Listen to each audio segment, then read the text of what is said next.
să fie Domnul.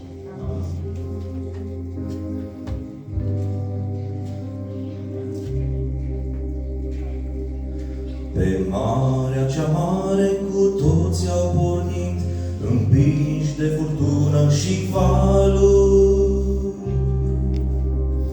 Departe de Domnul Ion a fugit spre alte meleaguri și maluri. Cât costă biletul de aici la Tars și care corabia ce pleacă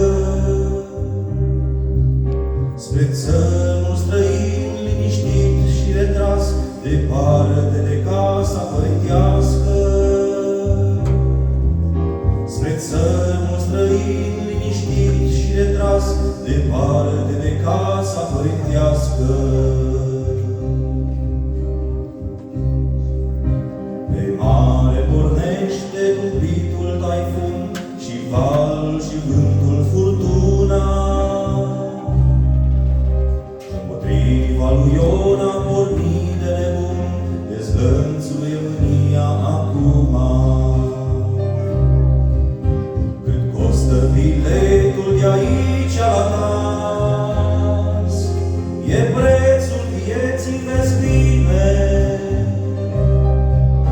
Departe de Domnul cu sufletul ars, înseamnă pierzare străine. Departe de Domnul cu sufletul ars, înseamnă pierzare străine. Iona e acum aruncat în ocean, să oprește a furtunii mânie.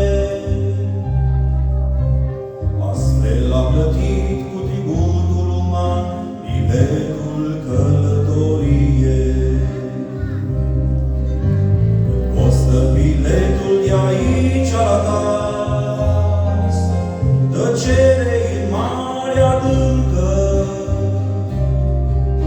3 zile și nopți în ea a rămas Iona cu inima frântă. 3 zile și nopți în ea a rămas Iona cu inima frântă.